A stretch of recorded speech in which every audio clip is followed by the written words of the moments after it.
ரசம் சாதத்துக்கு best combo என்னன்னு பார்க்கலாமா?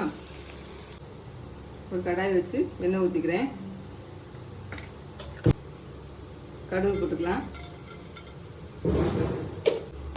கடுகு பொரிஞ்சிச்சு. கருவேப்பிலை போட்டுக்கலாம். பல்லாரி கட் பண்ணி வச்சுருக்கேன், அதையும் போட்டுக்கிறேன்.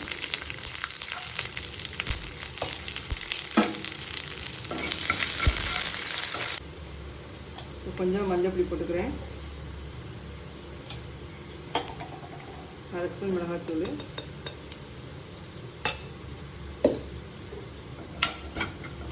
தேங்காய் பெருஞ்சீரகத்தை பேஸ்ட் வந்து ஊற்றிக்கிறேன்.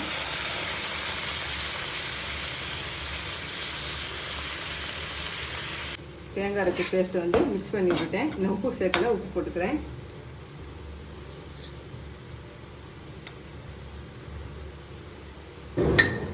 மிக்ஸி ஜாரை கழுவி தண்ணி ஊற்றிக்கலாம். நல்லா மசாலா தூச்சிட்டுருக்கு. 4 உருளைக்கிழங்கு வேக வச்சு கட் பண்ணி வச்சுருக்கேன், அதை பற்றி சேர்த்துக்கிறேன்.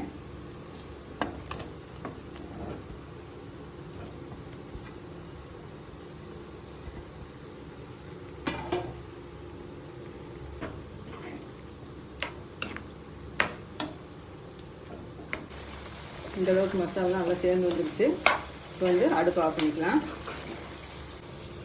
ஈஸியான உருளைக்கிழங்கு மசாலா தயாராகிடுச்சு.